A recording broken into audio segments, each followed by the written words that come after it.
এমন কোনো গ্রন্থ নাই যেটা পড়লে কোনো সওয়াব আছে, কিন্তু কোরআন পড়লে প্রতি অক্ষরে 10টি নেকি আছে। সেই যেখানে কোরআন শিক্ষা দেওয়া হয় সেখানে তোমরা ছাত্র। আর রাসূল করিম সাল্লাল্লাহু আলাইহি সাল্লাম বলেছেন যে আল্লাহ যার কল্যাণ চান তাকেই দ্বীনের পথে রাখেন। বিষয়টি দাঁড়ালো যে আল্লাহ রাব্বুল আলামিন এবং প্যারা নবী রাসূলুল্লাহ সাল্লাল্লাহু আলাইহি ওয়াসাল্লাম যাদেরকে পছন্দ করেছেন তারাই মূলত মাদ্রাসায় পড়ে। কারণ মাদ্রাসায় কোরআন পড়া হয়, হাদিস পড়ানো হয়, আরো অনেক কিছু। মাদ্রাসার সিলেবাস অত্যন্ত সমৃদ্ধ। এখানে আমরা বাংলা যেমন পড়ি, তেমন আরবি পড়ি, তেমন ইংরেজি পড়ি, তেমন অঙ্ক করি, তেমন বিজ্ঞান পড়ি। জেনারেল শিক্ষা দাঁড়ায় শুধুমাত্র ওরা একটি বিদেশি ভাষা পড়ে, সেটা হলো ইংরেজি। আর মাদ্রাসার ছেলেরা ইংরেজি পড়ে, বিদেশি ভাষা, আরবি ভাষা তারা পড়ে, পাশাপাশি বাংলা পড়ে, বিজ্ঞান পড়ে, 3টা চ্যাপ্টার সাহিত্য তারা পড়ে। তাহলে মাদ্রাসায় ওই মানতের ছেলে দিয়ে চলবে না, যার ব্রেন কম তাকে দিলে চলবে না। যার সবচেয়ে ব্রেন, যার মেধা বেশি, যে ছেলেটা চৌকস, তাকেই মাদ্রাসায় দিতে হবে। আলহামদুলিল্লাহ তারাই অনেক ক্ষেত্রে মাদ্রাসায় আছে। যদি তা না হতো তাহলে মাদ্রাসা ছেলেরা আজকে কিন্তু বিভিন্ন জায়গায়, বিশ্ববিদ্যালয় লেভেলে বলো, বিভিন্ন স্থানে বিকুল্লে মারহালা তারা আলহামদুলিল্লাহ মিনাল ফাইজিন মিনাল মুমতাজিন, তারা ভালো করছে।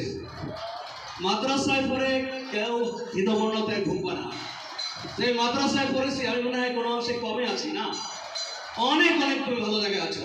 তুমি কোরআন শুদ্ধভাবে পড়ো, তুমি রেগুলারলি নামাজ পড়ছো, তুমি অন্য অন্য ভাষাগুলি পাশাপাশি করছো। দাখিল পরীক্ষা অত্যন্ত গুরুত্বপূর্ণ একটি জায়গা। তোমাদেরকে জানাতে চাই, এক সময় দাখিল পরীক্ষা ভিন্ন সময় হতো। দাখিল পরীক্ষা হতো, মেট্রিক পরীক্ষা তখন হতো না। আলিম পরীক্ষা হতো তখন, ইন্টারমিডিয়েট পরীক্ষা তখন হতো না, ভিন্ন সময় হতো। ওই মুহূর্তে আল্লাহ তাআলা আমাকে একটু সুযোগ দিয়েছিলেন। আমি মাদ্রাসা বোর্ডের কোন সদস্য ছিলাম। আমি চেয়ারম্যান মহোদয়কে বলেছিলাম, আবু বকর স্যার, ঢাকা বিশ্ববিদ্যালয় আমার স্যার, উনি চেয়ারম্যান ছিলেন। আমি স্যারকে বললাম যে মাদ্রাসার ছেলেরা দাখিল পরীক্ষা দেয়, এই দাখিলটি জেনারেল লোকেরা বুঝে না।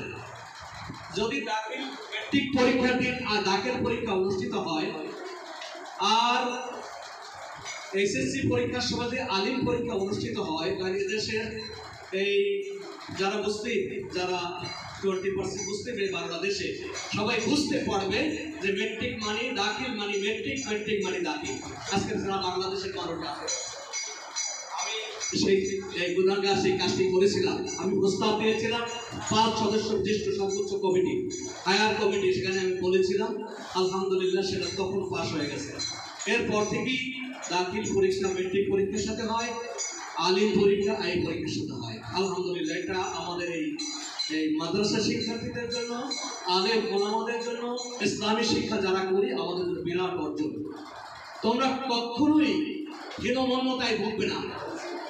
তোমরা যখন আলিম পাস করবে, তারপরে সারা বাংলাদেশে নয়, গোটা পৃথিবীর যে কটা মুসলিম কান্ট্রি আছে যেখানে মাদ্রাসারা ভালো করছে, যে মক্কা মদিনায় অসংখ্য ইউনিভার্সিটি আছে, মদিনাতে আছে, মক্কাতে আছে, রিয়াদে আছে, মালয়েশিয়াতে আছে, বাহরাইনে আছে, বিভিন্ন দেশে বিশ্ববিদ্যালয় আছে। সেখানে আমাদের এই বাংলাদেশের ছেলেরা সেই বিশ্ববিদ্যালয়ে পড়ে কৃতিত্বের সহিত তার বাংলাদেশে পাশ করে আবার ব্যাক করতেছে। আলহামদুলিল্লাহ বাংলাদেশের আমাদের সন্তানেরা কোরআনে গোটা ওয়ার্ল্ডের সাথে তারা কন্ট্রাস্ট করে পৃথিবীর ভিতরে তারা প্রথম স্থান, দ্বিতীয় স্থান, তৃতীয় স্থান ছিনিয়ে আনছে।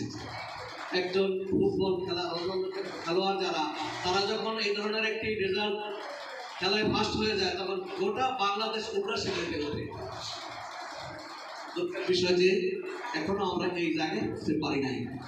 তারপরেও আমরা বলবো যে বাংলাদেশের মর্যাদা, বাংলাদেশের সম্মান আমাদের হাফেজেরা, তোমাদের মতো সন্তানেরা, তোমাদের মতো ছেলেরা উজ্জ্বল করে যাচ্ছে।